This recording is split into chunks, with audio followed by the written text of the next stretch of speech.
السلام عليكم ورحمة الله وبركاته.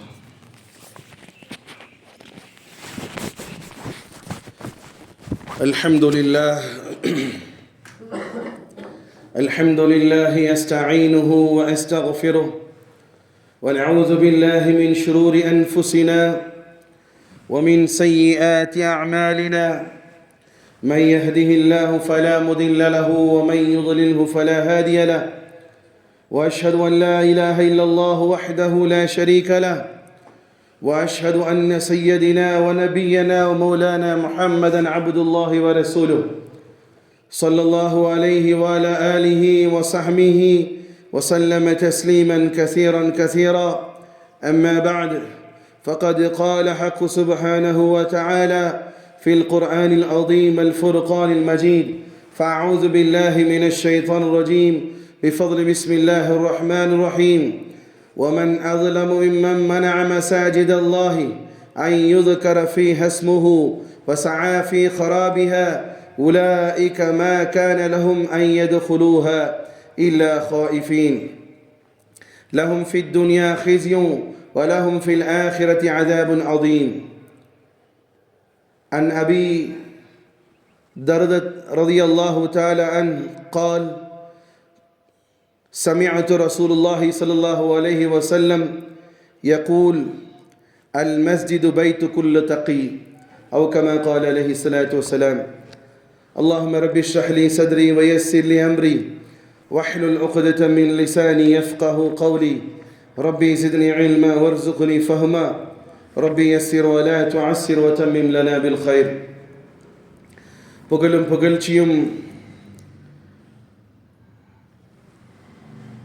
உலகத்தை படைத்து பரிபாலிக்கும் ஏக இறைவனாகி அல்லாஹ் ஒருவனுக்கு மாத்திரம் உண்டாகட்டுமாக. சாந்தியும் சமாதானமும் இவ்வுலகை சத்தியத்தின் பால் ஈர்த்த உத்தம நபி ஸல்லல்லாஹு அலைஹி வஸல்லம் அவர்கள் மீதும், அன்னாரின் குடும்பத்தாரின் மீதும், அவர்களை முற்றிலுமாக அடிபணிந்து நடந்த சத்தியத்தோர்கள் சஹாபாக்கள் மீதும், இங்கு அமர்ந்திருக்கக்கூடிய உங்கள் மீதும், என் மீதும், உலகத்தில் வாழக்கூடிய அத்துணை மக்கள் மீதும் அல்லாஹ்வுடைய சாந்தியும் சமாதானமும் என்றென்றும் நின்று நிலவட்டுமாக.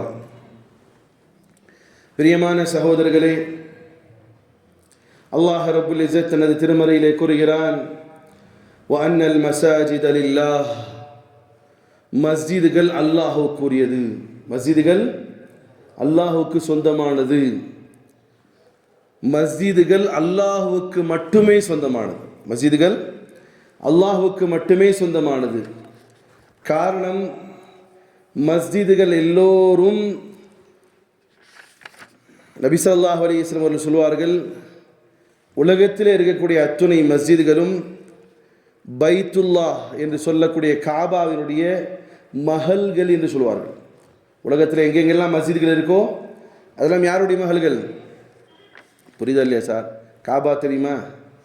ஒருத்தர் கேட்குறார், காபாக்குள்ளார யாரை அடக்கம் பண்ணி வச்சுருப்பாங்க? அந்த அளவுக்கு தான் இந்த சமுதாயம் இருக்குது. எல்லா மஸ்ஜிதுகளும் காபாவினுடைய மஹல்கள் என்பதாக ரசூலுல்லாஹி ஸல்லல்லாஹு அலைஹி வஸல்லம் அவர்கள் சொல்கிறார்கள். அவர்களை மஸ்ஜிதுகள் கட்டுவது என்பது சாதாரணமான காரியம் கிடையாது. மஸ்ஜிதுகள் கட்டுவது என்பதும் சாதாரணமான காரியம் கிடையாது. அல்லாஹ் தன் பிரியமான நபி, தன்னுடைய நேசனான சகோதரனான அல்ல உற்ற நண்பன் என்று சொல்லக்கூடிய ஹஜ்ரத் இப்ராஹிம் அலைஹிஸ்ஸலாத்து வஸ்ஸலாம் அவர்களை பல்வேறு விதமான சோதனைகளுக்கு உள்ளாக்கி, பிறகு அவருடைய மகனின் மூலமாக சோதனையில் உருவாக்கி, அதெல்லாம் வெற்றி கண்டதற்கு பிறகு கட்ட சொன்ன ஒரு கட்டிடம்தான் பைத்துல்லாஹ். சும்மா சாதாரண எடுப்பில் கட்ட சொல்லலை. இப்ராஹிம் அலைஹிஸ்ஸலாத்து வஸ்ஸலாமையும் இஸ்மாயில் அலைஹிஸ்ஸலாத்து வஸ்ஸலாமையும் பல்வேறு விதமான பல்வேறு கோணங்களில் அல்லாஹ் சோதித்து அந்த சோதனையினுடைய வெற்றியாக அனுமதித்தது தான் மஸ்ஜிதுகள், பள்ளிவாசல்கள். அப்போ அந்த மஸ்ஜிதுகள், பள்ளிவாசல்கள் என்பது அல்லாஹ் ஒரு பெரும் சோதனைக்கு பிறகு அவர்களுக்கு கொடுத்த ஒரு கிஃப்ட். அதுபோல தான் மஸ்ஜிதுகள் கட்டுவது என்பதும் சாதாரணமான காரியம் அல்ல. பழைய தியாகங்களுக்கு பிறகு தான் அல்லாஹ் அது மாதிரியான ஒரு நற்செயலை வாங்குவான். இல்லையா? அவர் அப்படியே சாதாரணம் கொடுத்து இல்லை, அதுக்கு பின்னால் ஒரு பெரிய தியாகம் இருக்கத்தான் செய்யும் ஒரு மனித இடத்துல. அதே மஸ்ஜிதை ரசூலுல்லாஹி ஸல்லல்லாஹு அலைஹி வஸல்லம் எப்படியாக மாற்றினார்கள் சொன்னால், நபியுடைய ஆஃபீஸாக மஸ்ஜிதை வச்சிருந்தாங்க. நபி அக்காலத்திலே அந்த நேரத்திலே இஸ்லாமிய ராஜ்யம் இருக்கும் பொழுது நபி பெருமானார் ஸல்லல்லாஹு அலைஹி வஸல்லம் அவர்கள் ஒரு ஜனாதிபதியாக இருந்தார்கள். இன்னைக்கு சாதாரணமாக ஒரு கவுன்சிலருக்கும் கூட தனி ஆஃபீஸ் வச்சிருக்கிறாங்க. ஆனால் பெருமானார் ரசூலுல்லாஹி ஸல்லல்லாஹு அலைஹி வஸல்லம் அவர்கள் தனது மஸ்ஜிதை தான் ஒரு தலைமை செயலமாக வைத்திருந்தாங்க. இந்த மஸ்ஜிதை தான் ஒரு நீதிமன்றமாக வைத்திருந்தார்கள். அந்த மஸ்ஜித் தான் மக்களுடைய பிரச்சனைகளுக்கு தீர்வளிக்கக்கூடிய இடமாக வச்சுருந்தாங்க. அந்த மஸ்ஜித் தான் ஒரு மருத்துவமனையாக வச்சுருந்தாங்க. அந்த மஸ்ஜித் தான் ரசூலுல்லாஹி ஸல்லல்லாஹு அலைஹி வஸல்லம் அவர்கள் திருமணங்கள் நடக்கக்கூடிய இடமாக கூட வச்சுருந்தாங்க. இன்றைக்கி நம்ம நடத்துகிற திருமணம் இல்லைத்தா, நம்ம நடத்துகிற திருமணத்தில் அனாச்சாரங்கள் ஆபாசங்கள்லாம் இருக்கும். நபியுடைய காலத்துடைய திருமணங்கள் அல்லாஹ்வுக்கு பிடித்தமாக இருந்ததுனால மஸ்ஜித்களில் தான் திருமணம் வச்சாங்க. பெருமானார் ஸல்லல்லாஹு அலைஹி வஸல்லம் அவர்கள் அவர்களை சந்திக்க வரக்கூடிய வெளிநாட்டவர்களை சந்திக்கக்கூடிய இடமாக மஸ்ஜிதை வைத்திருந்தார்கள். படைகளை அனுப்பக்கூடிய இடமாக மஸ்ஜிதை வைத்திருந்தார்கள். கல்வி பயிலக்கூடிய கல்லூரியாக ரசூலுல்லாஹி ஸல்லல்லாஹு அலைஹி வஸல்லம் அவர்கள் மஸ்ஜிதை வைத்திருந்தாங்க. எது செய்வதாக இருந்தாலும் முதலில் ரசூலுல்லாஹி ஸல்லல்லாஹு அலைஹி வஸல்லம் அவர்களுக்கு ஆசை மஸ்ஜித். நபிக்கு ஃபர்ஸ்ட் ஆசை என்னது? மஸ்ஜித். நபி ஸல்லல்லாஹு அலைஹி வஸல்லம் அவர்கள் மக்கால இருந்தாங்க. மக்காலிருந்து மதீனாவுக்கு ஹிஜ்ரத் செய்கிறாங்களா இல்லையா? மதீனாவுக்கு ஹிஜ்ரத் செய்யும் போது குபா என்ற இடத்துல தங்குறாங்க. நபி ஸல்லல்லாஹு அலைஹி வஸல்லம் மதீனாவுக்கு போகலை. அதுக்கு முன்னாடி 2 வாரங்கள் குபாவில் தங்குறாங்க. குபா என்ற இடத்துல தங்குறாங்க. தங்கும் பொழுது பெருமானார் ஸல்லல்லாஹு அலைஹி வஸல்லம் அவர்கள் முதல்ல கட்டியது என்ன தெரியுமா? தான் தங்குவதற்கான வீடு அல்ல, மாறாக மஸ்ஜிதை கட்டினாங்க. நபி ஸல்லல்லாஹு அலைஹி வஸல்லம் அவர்கள் 2 வாரம் தங்கக்கூடிய அந்த இடத்திலேயும் கூட ஒரு மஸ்ஜிதை கட்டினார்கள் என்பது வரலாற்றிலே பதிவு செய்யப்பட்டிருக்கிறது. அந்த மஸ்ஜிதை பெருமானார் ஸல்லல்லாஹு அலைஹி வஸல்லம் அவர்கள் கீத்து கொட்டையால் கட்டினாங்க. இன்றைக்கும் அந்த மஸ்ஜிதுடைய ரூஃப் இருக்குது பாருங்கள், பள்ளியை விரிவாக்கம் பண்ணிட்டாங்க. அசல் மஸ்ஜிதுக்கு மேலே பார்த்தீங்கன்னா ரூஃப் இல்லாமல் தான் இருக்கும். என்ன வச்சுருப்பாங்கன்னு சொன்னால் அந்த நினைவாகவே இருக்கட்டும்னு சொல்லிட்டு மஸ்ஜிதே குபால நீங்கள் இன்ஷா அல்லாஹ் அல்லாஹ் உங்களுக்கெல்லாம் அந்த பாக்கியத்தை தரட்டும். இந்த மஸ்ஜிதே குபால போனீங்கன்னா அந்த வெளிப்பள்ளி நமக்கு பார்க்க வெளிப்பள்ளியாக தெரியும். அந்த வெளிப்பள்ளியுடைய இடம் பார்த்தீங்கன்னு சொன்னால் ரூஃப் இல்லாததாக இருக்கும். மேலே வந்து என்ன செய்யிருப்பாங்க? பிளாஸ்டிக் நெட்ஸை போட்டு கவர் பண்ணி வச்சுருப்பாங்க. அந்த மஸ்ஜிதை பெருமானார் ஸல்லல்லாஹு அலைஹி வஸல்லம் கட்டும் பொழுது இன்னைக்கு மாதிரி கேம்பஸ் கிடையாது. நுணுக்கமாக கிபிலாவை கண்டறியக்கூடிய ஆயுதம் எதுவும் கிடையாது. பெருமானார் ஸல்லல்லாஹு கவலைப்படும் போது ஜிப்ரீல் அலைஹிஸ்ஸலாம் வர்றாங்க. அன்னைக்கு அந்த மஸ்ஜிதுடைய திசை எதுவாக தொழுதார்னு சொன்னால் பைத்துல் முகத்தஸை தொழுதாங்க. பெருமானார் ஸல்லல்லாஹு அலைஹி வஸல்லம் ஜிப்ரீல் அலைஹிஸ்ஸலாம் வந்து தன்னுடைய சிறகை தானே சிறகால அப்படியே ஓப்பன் பண்ணி காட்டுறாங்க. நேராக பைத்துல் முகத்தஸ் தெரியுது. ரசூலுல்லாஹி ஸல்லல்லாஹு அலைஹி வஸல்லம் அவர்கள் அதை மெஹராபாக மாற்றினார்கள். மெஹராபாக ரசூலுல்லாஹி ஸல்லல்லாஹு அலைஹி வஸல்லம் அவர்கள் மாற்றுறாங்க. அதற்கு பின்னால் தான் ரசூலுல்லாஹி ஸல்லல்லாஹு அலைஹி வஸல்லம் அவர்கள் அவர்களுக்கு கிப்லத்தைன் சொல்லக்கூடிய மஸ்ஜித் இருக்குது. அது 2 கிப்லாக்களாக இருக்கும்.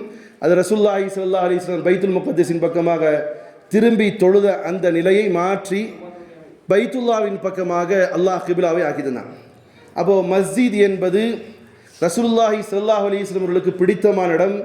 அவர்கள் தங்கக்கூடிய இடம் அது சிறிய காலமாக இருந்தாலும் அதை ரசூலுல்லாஹி ஸல்லல்லாஹு அலைஹி வஸல்லம் அவர்கள் மஸ்ஜிதாக மாற்றுவதற்கு ரசூலுல்லாஹி ஸல்லல்லாஹு அலைஹி சஹாபாக்கள்கிட்ட உத்தரவு போட்டாங்க.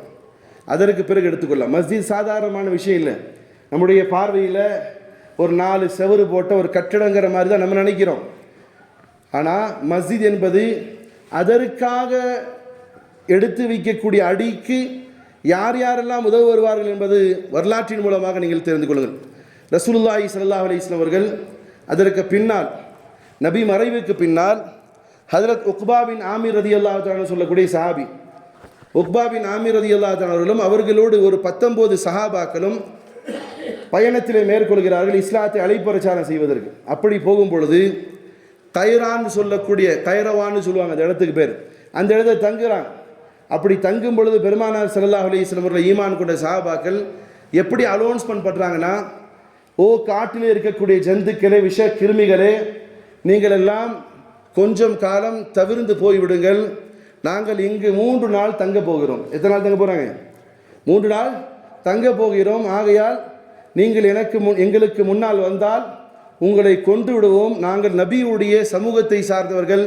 ஆகையால் நீங்கள் காட்டை எல்லாம் சுத்தம் செய்து போகிவிடுங்கள் என்பதாக உக்பா பின் ஆமிர் ரலியல்லாஹு அன்ஹு அறிவிப்பு செஞ்சுட்டு அவங்களுக்கு அடுத்த கட்டமாக சஹாபாக்களுக்கு மத்தியில் யோசிக்கிறாங்க, மஸ்ஜித் எங்கே கட்டுறது, மஸ்ஜிது எங்கே கட்டுறதுன்னு.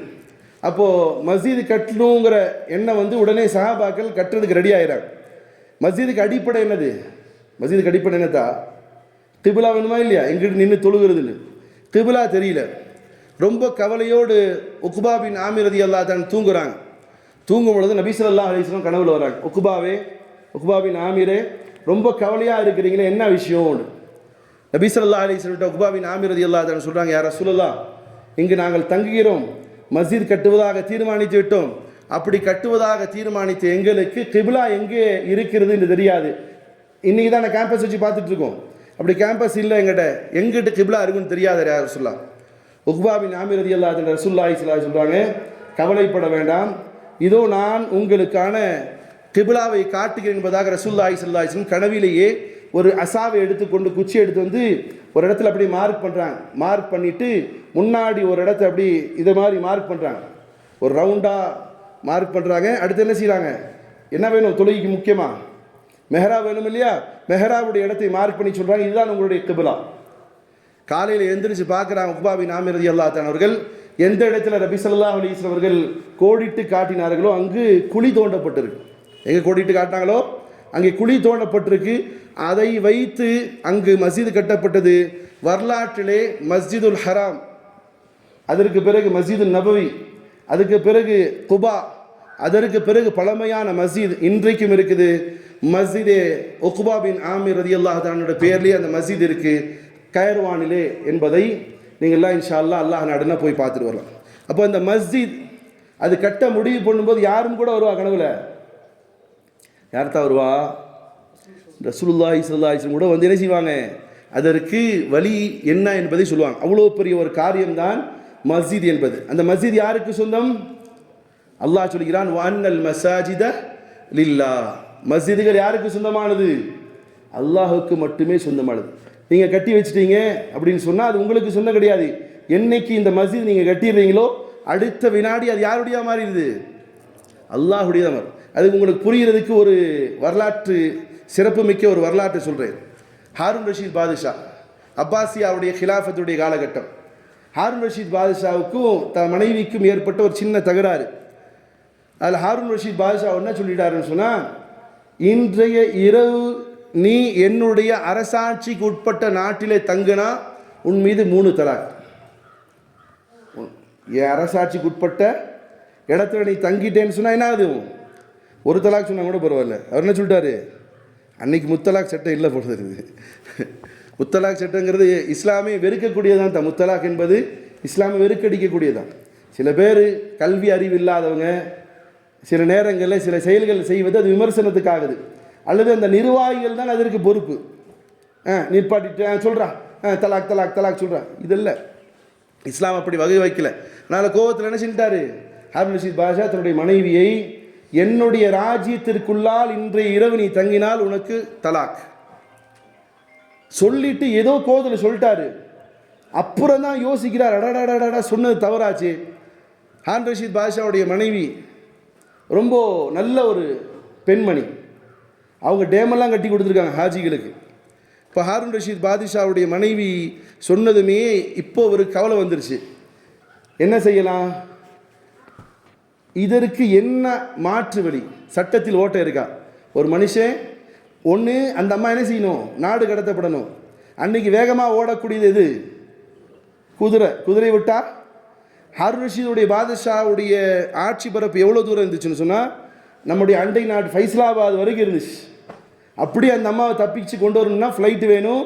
ஃப்ளைட்டை வச்சுங்கே கொண்டு வரணும், டெல்லிக்கு கொண்டு வரணும். அப்படி கொண்டு வரதுக்கான வாய்ப்பு கிடையாது. ஆனால் இவர் என்ன சொல்லியிருக்கார்? இன்றைய இரவு நீ என்னுடைய ஆட்சி பரப்பில் நீ தங்கினால் உனக்கு என்ன ஆகிடும்? தலாக் ஏற்பட்டு, கண்டிஷன் தலாக். இப்போ சொன்னதுமே இவரே அங்கே இருக்கக்கூடிய பகதாதில் அவங்க இருக்கிறாங்க. பகதாதில் இருக்கக்கூடிய அத்தனை உலமாக்களுக்கு கால் பண்ணுறார், எல்லாம் வாங்க, நான் இப்படி சொல்லிட்டேன், இதுக்கு என்ன தீர்வு? இதுக்கு என்ன தீர்வு? இந்த தீர்வுக்கு எல்லாம் வந்த உலமாக்கெல்லாம் சொல்லிட்டு போயிட்டாங்க.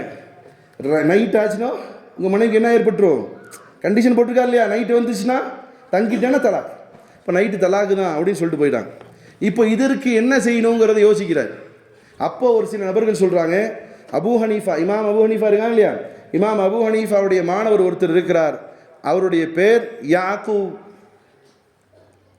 அபு யூசுஃப். யாக்கூப் அபு யூசுஃப். அவரும் பின்காலத்தில் இமாம். 4 இமாம்களில் ஒருத்தர் யார்? யூசுஃப். யூசுஃப்னு ஒருத்தர் இருக்கிறாரு. அவர் அபு ஹனீஃபா ரஹ்மத்துல்லாஹுடைய மாணவர். அவர்கிட்ட போய் கேட்டால் இந்த பிரச்சனைக்கு தீர்வு கிடைக்க வாய்ப்பு இருக்குது. அப்போ அவர் கூப்பிட்டு விட்றாங்க. அபு யூசுஃப் எப்படி இருந்தாருங்கிறதையும் ஒரு வரலாற்று உங்களுக்கு புரிகிறதுக்காக சொல்கிறேன். யூசுஃப் அவருடைய எத்தா பேர் யாக்கூப். இமாம் யூசுஃப் அவர்கள் ரொம்ப வறுமை கோட்டு கீழே உள்ள ஆள்.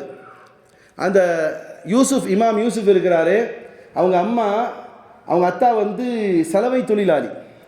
அதனால் அம்மா அனுப்பி வைப்பாங்க, போய் துணி துவைக்கிறதெல்லாம் கற்றுக்கிட்டு வாப்பாண்டு. இவர் போகிற வழியில் அபு ஹனீஃபா ரஹிமஹுல்லா அவர்கள், இமாம் அபு ஹனீஃபா, இப்போ நிறைய பேர் அவங்கள ஃபாலோவர்ஸ் தான் நிறைய இருக்கிறாங்க. அபு ஹனீஃபா பாடம் நடத்திட்டு இருப்பார். அங்கே போய் உட்காந்துக்குவார். கல்வியினுடைய ஆர்வம். அந்த அம்மா விரட்டிட்டு வருவாங்க. என்னப்பா இங்கே உட்காந்துருக்க, போய் தொழிலை கற்றுக்கப்பா, தொழில் தான்ப்பா சோறு போடும். தொழில் தான் அன்றைக்கி ஒரு காலம் இருந்துச்சு. கொஞ்சம் அடாவடியாக வீட்டில் ஒரு பையன் இருந்தானா எங்கே கொண்டு போடுவாங்க? எங்கே தான் கொண்டு போடுவாங்க? ஆரம்பத்தில் ஒர்க் ஷாப்பில் கொண்டு போயிடுவாங்க. அப்புறம் என்ன ஆச்சு? மதரசாக்களில் விட்டாங்க. இப்போது அதுக்கெல்லாம் வாய்ப்பே இல்லை ராசா அப்படின்ட்டாங்க. அப்போது இங்கே இவருடைய கல்வியினுடைய ஆர்வம். அபு ஹனீஃபா ரஹ்மத்துல்லாஹிட்ட போய் உட்காராரு. அம்மா வந்து திட்டி விரட்டிடுவாங்க. ஒரு கட்டத்தில் அந்த அம்மானால தாங்க முடியல. நேராக அபு ஹனீஃபா இமாமுடைய சபையில் எல்லாம் பிள்ளைங்க ஓதிட்டு இருக்காங்க. இமாம் யூசுஃப் பிற்காலத்தில் பெரிய யூசுஃப் இமாம், 4 இமாம்களில் ஒருத்தர் அவர். இமாம் யூசுஃப் இடத்துல வந்து சத்தம் போட்டு அபு ஹனீஃபா ரஹ்மத்துல்லாஹை பார்த்து சொல்கிறாங்க, எத்தா நீ பெரிய கோடீஸ்வரர், என் புள்ள அன்னாட காட்சி, இங்கே ஒன்றும் சோத்துக்கு எங்களுக்கு வழி இல்லை. இந்த புள்ள போய் ஏதாவது தொழில்களில் கத்திட்டு வந்தால் தான் எங்களுக்கு சோறு. நீங்கள் பணக்கார், உங்களுக்கு சொத்து பத்து இருக்குது, காசு பணம் இருக்குது. ஆனால் என் பிள்ளைக்கு எதுவுமே இல்லை, ஏன் இப்படி கொடுமைப்படுத்துறீங்க? இமாம் அபு ஹனீஃபா ரொம்ப பணக்கார். அபு ஹனீஃபா ரொம்ப பணக்கார். எவ்வளோ பணக்கார் தெரியுமா? அவர் துண்டு போட்டிருப்பார் மேலே, எங்கள் சைடில் போடுவாங்களே துண்டு, அதுவே 5000 திர்ஹம்ஸ்க்கு இருக்கும். அவர் போட்டிருக்கக்கூடிய 5000 திர்ஹமுடைய துண்டு தான் போட்டிருப்பார். யார்? கேடுகட்ட சமுதாயம் வந்ததுனால ஒரு இமாம் நல்ல வண்டி வாங்கிட்டா நிர்வாகி உட்பட முஹல்லாவாசிகளை குருன்னு பார்க்குறாங்க. இப்படி வந்திருக்கும் அஜரத்துக்கு நிர்வாகத்துக்கான இன்னைக்கு டாபிக் எடுக்கலான்னு பார்த்தா இது வந்துருச்சு இடையில. இன்னைக்கு உள்ள இமாம்கள் மௌலானா ஹஸ்ரத்னா எப்படி இருக்கணும்? கொஞ்சம் சுருங்கின ட்ரெஸ்ஸு, அப்புறம் எப்படி இருக்கணும்? கொஞ்சம் தகடா புகடா வண்டி, அப்புறம் எப்படி இருக்கணும்? ஷாம் போட்டே இருக்கணும். இந்த சமுதாயம் இந்த இமாம்களுக்கு கொடுத்த பரிசுன்னு சொல்லலாம். மானங்கெட்டது இந்த இது. ஒரு இமாம், உள்ளபடியே சொல்கிறேன், ஒரு இமாம் ஒரு முஹல்லாவில் இருந்து அவர் வீடு கட்டிட்டார்னு வைங்க, அடுத்த வருஷம் அவர் காலி. ஒரு இமாம் தன் மகளை நல்ல சிறப்பாக திருமணம் பண்ணி வைக்கிறார் வைங்க, அதோடு அவர் பொட்டி கட்டிட்டு இருக்கணும். என்னைக்கு யாரின் மூலமாக எரிச்சலும் தெரியாது. ஆனால் இமாம்கள்லாம் யாசகர்கள் இல்லத்தா, ஏதோ தலையெழுத்து. சில முஹல்லாக்களில் சில இமாம்கள் வந்து சமூகத்தை சீர்படுத்தின்னு வந்து உட்காருவாங்க. இமாம்களுக்கு அல்லாஹ் கொடுத்துருக்கக்கூடிய அறிவாற்றலை வச்சு எவ்வளோ சம்பாதிக்கிறான். ஆனால் இந்த சமுதாயம் எப்படி பார்க்கணும்னு சொன்னால், நிறைய இமாம்களுடைய ஹிஸ்ட்ரி எடுத்து பார்த்தா அவருடைய ஒரு பைக்கு தான். அந்த காலத்தில் சைக்கிள் வாங்கினாலே போச்சு. இந்த காலத்தில் இமாமா இருக்கிறால் சைக்கிள் வாங்கினாலே போச்சு. ஆனால் இமாம்கள் எல்லாமே இந்த சமூகத்தில் பின்தங்கியவர்கள் அல்ல.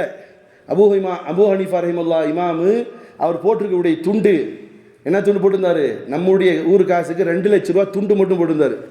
இன்றைக்கி 1000 ரூபாய்க்கு மினுக்கிற மாதிரி ஒரு வேஷ்டி சட்டை இமாம் போட்டார். நீங்கள் பிடிச்ச அவருடைய கதை. ஹைர், இங்கே மேட்ருக்கு வரேன். இப்போ எரிச்சல் என்பது இமாம்கள் மேலே இந்த சமுதாயம் செலுத்துவதை கண்ணால் பார்க்கக்கூடிய காலகட்டத்தில் இருக்கும். ஹைர், அபு ஹனீஃபா ரஹ்மத்துல்லாஹி வந்து அந்த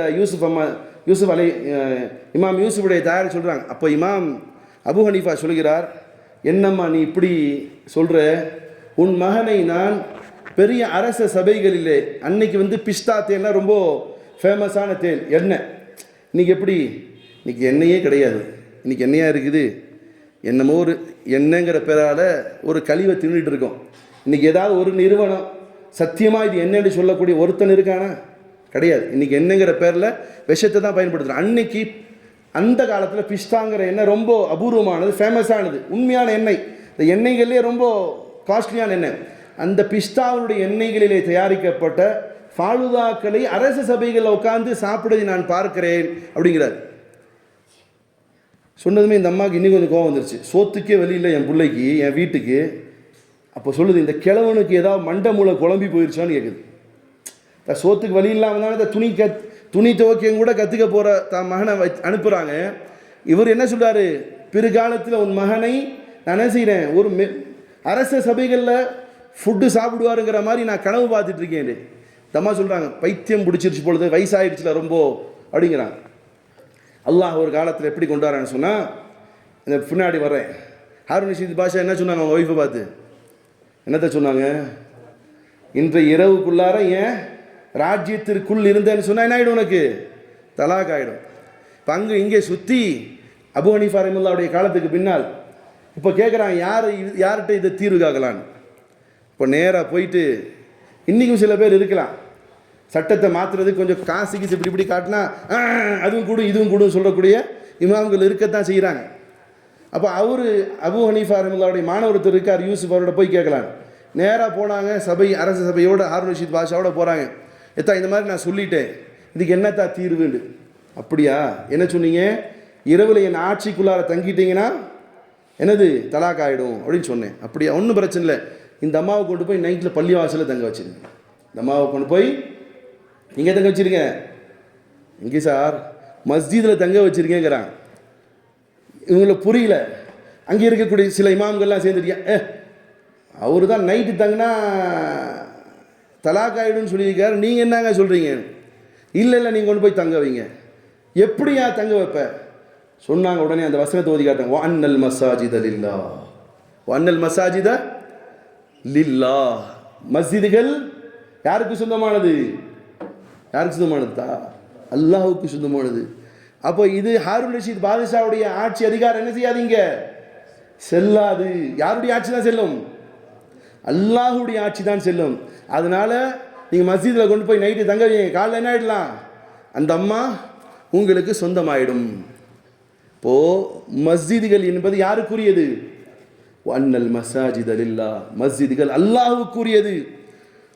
மஸ்ஜிதுகள் அல்லாஹுக்கு மட்டுமே சொந்தமானது. இது சொன்னதுமே ஹாரூன் ரஷீத் பாஷா அந்த நைட்டு கொண்டு வந்து மனைவி விட்டுட்டு லட்ச காசுகளை யாருக்கு கொடுக்குறாருன்னா, சலவை தொழிலாளியின் மகனான இமாம் யூசுஃபுக்கு என்ன செய்கிறாரு, பல கோடிகள் அன்பளிப்பாக பணத்தை கொடுத்துட்டு, எப்பா இவரை இங்கிருந்து அரச சபையிலேருந்து சும்மா கூட்டு போகாதீங்க. இதுக்கிடையில் ஒரு பிரச்சனை வேறு, அவர் வழியை மறைச்சி வச்சுருக்கான். ஒருத்தன் என்ன பண்ணியிருக்கான், அவர் வீட்டுக்கு போகிற வழியை மறைச்சி வச்சிருக்கிறான். அப்படி மறைச்சி வச்ச அவனிடத்துல போய் கேட்டதுக்கு, அவன் ஒரு யஹூதி, ஒரு யூதன் மறைச்சி வச்சுருந்தான். ஹாரூன் ரஷீத் பாதுஷாவுடைய காலத்துலேயே அவங்க வீட்டுக்கு போகிற இமாம் யூசுஃபுடைய வீட்டுக்கு போகிற பாதையை மறைச்சி வச்சுருந்தான். இப்போ இமாம் யூசுஃப்கிட்ட சொல்கிறான், டே நீ எல்லாம் ஒரு பெரிய ஆளா, நீ பல்லாக்கில் வாடா, அன்னைக்கு நான் வழியை தரேன்ட்டான். என்ன சொன்னா, பல்லாக்கில் வாடா உனக்கு வழியை தரேன்னு சொல்லிட்டான். ஹாரூன் ரஷீத் பாதுஷா செல்வத்தையும் கொடுத்து இந்த இமாமை கண்ணியப்படுத்தும் பொருட்டு பல்லாக்கில் கொண்டு போங்கண்ணா. இவன் என்ன சொல்லி வச்சிருந்தான், யூதன், நீ பல்லாக்கில் வர்ற காலத்தில் நான் பாதை தரேன்னு சொல்லியிருந்தானா. கொஞ்ச காலம் ஆயிடுச்சு, இஸ்லாத்தை கற்றார், மார்க்கத்தை கற்றார், அல்லாஹ் கண்ணியத்தை கொடுத்தான், செல்வத்தை காலடியில் போட்டால் அரச சபையிலிருந்து பல்லாக்கில் தூக்கிட்டு போய் அவங்க வீட்டுக்கு முன்னாடி நிப்பாட்டுறாங்க. ஹாரூன் ரஷீத் அந்த இமாம் யூசுப் சொல்கிறார், நீ சொன்ன பல்லாக்கில் வந்தால் தூக்குடா நீ போட்ட என்னது மறைச்சிருக்கக்கூடிய செவரை தூக்குடானாங்க. தூக்குனா அந்த யூதன் ஹாரூன் இமாம் யூசுப் அவர்கள் தன்னுடைய வீட்டுக்கு போனான். இது வரலாற்றில் பதிவு செய்யப்பட்ட விஷயம். நான் சொல்ல உங்களை புரிய வைக்க வந்தது, மஸ்ஜிதுகள் யாருடைய வீடு, அல்லாஹுடைய வீடு. அந்த மஸ்ஜிதுகள் அதபாகவும் ஒழுக்கமாகவும் இருக்க வேண்டும் என்பதை ரசூலை கரீம் ஸல்லல்லாஹு அலைஹி வஸல்லம் அவர்கள் சொல்லிக் கொடுக்குறான். மஸ்ஜித் என்பது சாதாரணமான இடம் இல்லை. அதே மஸ்ஜிதுகளை பாழாக்க நினைக்கக்கூடியவர்களுக்கும் அல்லாஹ்வுடைய வசனம் என்ன செய்து எச்சரிக்கையாக இருக்கிறது. ஒரு கண்ணியம் கொடுக்கக்கூடியவர்களுக்கு கண்ணியம் கொடுங்கள் என்பதையும் சொல்கிறது. அதே நேரம் மஸ்ஜிதை பாழாக்க நினைப்பவர்களை அல்லாஹ் சூரா அல் பக்ரா 2வது அத்தியாயத்தினுடைய 114வது வசனத்தில் அல்லாஹ் கூறுகிறான், وَمَنْ أَظْلَمُ مِمَّنْ مَنَعَ مَسَاجِدَ اللَّهِ أَنْ يُذْكَرَ فِيهَا اسْمُهُ وَسَعَى فِي خَرَابِهَا أُولَئِكَ مَا كَانَ لَهُمْ أَنْ يَدْخُلُوهَا إِلَّا خَائِفِينَ. அல்லாஹ் கூறுகிறான், அவனை விட மிகப்பெரிய அநியாயக்காரன் யாராக இருக்க முடியும்? எவன் எவன் அல்லாஹ்வுடைய இல்லத்திலே அல்லாஹ்வை துதிப்பாடுவதை, தொழுவது, குர்ஆன் ஓதுவதை தடுக்க திட்டமிடுகிறான்களோ, வஸாஃபி ஹராபிஹா அந்த மஸ்ஜிதை கெட்டு போக வேண்டும் என்று எவன் எண்ணுகிறானோ, உலாயிக மா கான லஹும் அன் யதுகுலுஹா இல்லா காயிஃபீன் அவன் அந்த மஸ்ஜிதுக்கு வருவதற்கு பயந்தவனாக வருவதை தவிர அவனுக்கு எந்த அதிகாரம் கிடையாது. அல்லாஹ்வுடைய வீட்டில், மஸ்ஜிதில் அல்லாஹ்வுடைய திருநாமத்தை உயர்த்துவதை எவன் தடுக்கிறான்? சௌல இதில் நிறைய அர்த்தங்கள் எடுக்கிறான். எப்படி எடுக்கலான்னு சொன்னால், மஸ்ஜிதுடைய மெம்பர்கள் அல்லாஹ்வுடைய வசனங்களை பேசுவதை தடுக்கக்கூடாது. ஒரு ஊரில் நம்ம கூப்பிட்றாங்க, ஆரம்ப கால மஸ்ஜிதுக்கு இமாமத்துக்கு வாங்கன்னு. ஃபஸ்ட்டு போட்ட கண்டிஷன் என்ன தெரியுமா? எங்கள் மஸ்ஜிதில் இமாமாக வரணும்னா எங்களுடைய முஹல்லால வட்டியை பற்றி பேசக்கூடாது. இன்றைக்கி அந்த ஊர் இருக்குது, நமக்கு கிடைச்ச வாய்ப்பு. வா மவனே, போய் ஃபஸ்ட்டு பையானே வட்டியை பற்றி தான் பேசினேன். போடா, நீயா ரிஸ்க் அடிக்கிறவன்?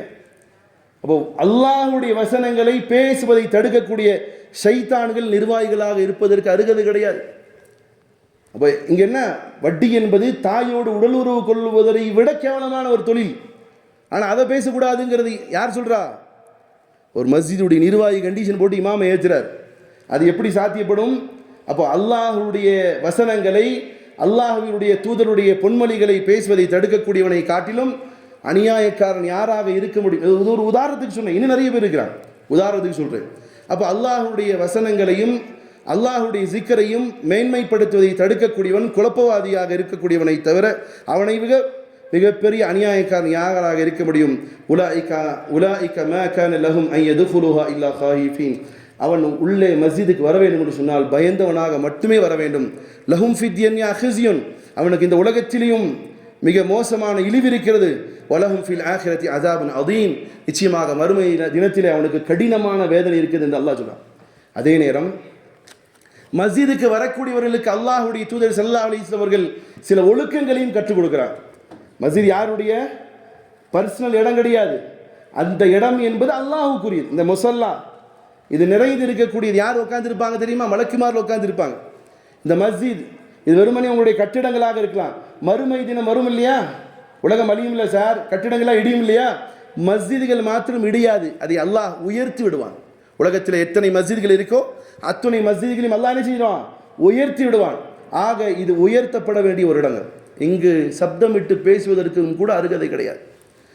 அந்த மஸ்ஜிதுக்கு வருவதாக இருந்தால் ரசூலுல்லாஹி ஸல்லல்லாஹு அலைஹி வஸல்லம் கற்றுக் கொடுக்குறாங்க, நீங்கள் மஸ்ஜிதுக்கு வருவதாக இருந்தால் உது செய்து வாங்க. சரி, உது செய்யாமல் வந்துட்டார், பரவாயில்லை. அடுத்தது ரசூலுல்லாஹி ஸல்லல்லாஹு அலைஹி வஸல்லம் சொன்னாங்க, நீங்கள் மஸ்ஜிதுக்கு வருவதாக இருந்தால் அழகாக வாங்க, நல்ல ட்ரெஸ் போட்டு வாங்க. ஊருக்காரங்க சொந்தக்காரங்க வீட்டுக்கு போகும்போது சூப்பர் ட்ரெஸ் போட்டு போகிற ஆள் மஸ்ஜிதுக்கு வரும்போது கொஞ்சம் ஒரு மாதிரியாக வராதிங்க, நல்ல ட்ரெஸ்ஸு போட்டு வாங்க. மூணாவது ரசூலுல்லாஹி ஸல்லல்லாஹு அலைஹி வஸல்லம் சொன்னாங்க, நீங்கள் மஸ்ஜிதை சுத்தமாக வைங்கள், நீங்கள் மஸ்ஜிதை சுத்தமாக வைங்கள். அந்த வார்த்தைக்கு இணங்க தான் இன்றைக்கி ஹரமையில் பார்க்கலாம். ஒரு 5 மீட்டர் 2 மீட்டர் 3 மீட்டருக்கு இடைவெளியில் அத்துணை சுத்தம் செய்யக்கூடிய தொழிலாளிகளை வைத்து சுத்தம் செய்கிறார். அதுபோல தான் எல்லா மஸ்ஜிதுகளும் சுத்தமாக வைப்பதற்கு ரசூலுல்லாஹி ஸல்லல்லாஹு அலைஹி வஸல்லம் சொன்னார்கள், நீங்கள் மஸ்ஜிதுகளை சுத்தமாக வைங்கள், நறுமணம் பூசி வையுங்கள். தொழுகையாளிகள் தொழுகும்போது அந்த நறுமணங்கள் அவர்களுக்கு தாக்கத்தை ஏற்படுத்தட்டும். அதே மஸ்ஜிதில் வரக்கூடியவர்கள் ரசூலுல்லாஹி ஸல்லல்லாஹு அலைஹி சொன்னாங்க, வெங்காயத்தையும் பூண்டையும் சாப்பிட்டு வெட்டு வராதீர்கள். ஆனால் சில இடங்களில் மஸ்ஜிதில் உட்காந்து பூண்டு வெட்டுறாங்க, தடுக்கப்பட்டவர். என்னத்தான் பண்ணுறது? வெட்டாதீங்க, வெளியே போய் வெட்டுங்க, எங்கேயாவது வெட்டி சமைச்சிட்டு பின்ன வாங்க, சாப்பிட்டுட்டு வாங்க, இல்லாட்டி சமைச்சு எடுத்துகிட்டு வந்து சாப்பிடுங்க. எப்படி நமக்கு பேட் ஸ்மெல் பிடிக்காதோ, இந்த மஸ்ஜிதில் அல்லாஹ்வுடைய விசேஷமான மலக்குமார்கள் இருக்கிறாங்க, அவங்களுக்கு பேட் ஸ்மெல் பிடிக்காது. ரசூலுல்லாஹி அடுத்து சொல்கிறாங்க, நீங்கள் மஸ்ஜிதுக்கு வருவதாக மிஸ்வாக் செய்து வாங்க. மஸ்ஜித் வருதா மிஸ்வாக் செய்து வாங்க, உங்கள் பல்லை சுத்தம் செய்து வாருங்கள். அப்படி சுத்தம் செய்து வரும் பொழுது உங்களை மலக்குமார்கள் சூழ்ந்து கொள்கிறார்கள். சூழ்வது மட்டுமல்ல, உங்களுக்கு குர்ஆனுடைய ஆர்வத்தை போடுகிறார்கள். நீங்கள் குர்ஆனை ஓத ஆரம்பிக்கும் பொழுது உங்களுடைய உதடுகளிலே வந்து மலக்குமார்கள் சூழ்ந்து அமர்ந்து கொள்கிறார்கள். நீங்கள் ஓதக்கூடிய ஒவ்வொரு வசனத்தையும் அவர்களுக்கான உணவாக அவர் எடுத்துக்கொள்கிறார்கள். சொன்னது யார்? ரசூலுல்லாஹி ஸல்லல்லாஹு அலைஹி வஸல்லம். இப்போ மஸ்ஜிதுக்கு வரும்போது ட்ரெஸ் சுத்தம், வாய் சுத்தம், மிஸ்வாக் செய்தவர்களாக வரணும். பிறகு ரசூலுல்லாஹி ஸல்லல்லாஹு அலைஹி வஸல்லம் அடுத்ததாக சொல்கிறார்கள், மஸ்ஜிதுக்குள்ளார் நுழையும் போது கூட சட்டார் நுழைக்கூடாது. கர்வமாக பெருமையாக சில பேரை பார்க்கலாம். அதுவும் கொஞ்சம் பள்ளிவாசலுடைய நிர்வாகியாக இருந்தால் வைங்க, அப்படி வரும்போதே செப்பலை அப்படி தூக்கி போட்டு வருவார். இல்லை, மஸ்ஜிதுக்கு வந்து அவங்க கர்வம், ஆணவம், பந்தா, பித்தலாட்டம் எல்லாத்தையும் வெளியே வச்சுடுவாங்க. இது யாருடைய வீடு? யாருடைய வீடு தா? அல்லாஹுடைய வீடு. வரதா இருந்தா வெளியே நீங்கள் உள்ளே வரும்போது ரெஸ்பெக்டோட வாங்க. வரும்போது நீங்கள் என்ன சொல்லிட்டு வரணும் தெரியுமா? 7 ஹதீஸ்களை சுருக்கமாக வச்சிருக்கீங்க, சொல்கிறேன் பாருங்க. அவுஸு பில்லாஹில் அதீம் பி வஜ்ஹில் கரீம் வ சுல்தானிஹில் கதீம் மினஷ் ஷைத்தானிர் ரஜீம் பிஸ்மில்லாஹி வஸ்ஸலாத்து வஸ்ஸலாமு அலா ரசூலில்லாஹ் அல்லாஹும்ம மக்ஃபிர்லி ஸம்பி வ அஸிம்னி மினஷ் ஷைத்தானிர் ரஜீம் வஃப்தஹ் லி அப்வாப ரஹ்மதிக். இவ்வளோ பெரிய துவா ஓதி தான் உள்ளே வரணும். அப்படி இல்லாட்டி குறைஞ்சபட்சம் என்ன சொல்லிட்டு வரணும் தெரியாது நிறைய பேருக்கு. அல்லாஹும்ம ஃப்தஹ் லி அப்வாப ரஹ்மதிக். இதை சொல்லிட்டு தான் என்ன செய்யணும். நீங்கள் வெளியே ஒருத்தன் எம்எல்ஏ எம்பி வீட்டுக்கு போனால் அப்படி ஒரு கும்பிடுக்கு போடுறீங்களே, அந்த கும்பிடு வேட கும்பிடு. அல்லாஹ்வுடைய வீட்டுக்கு வரும்போது ரெஸ்பெக்டாக துவா செஞ்சுட்டு வாங்க.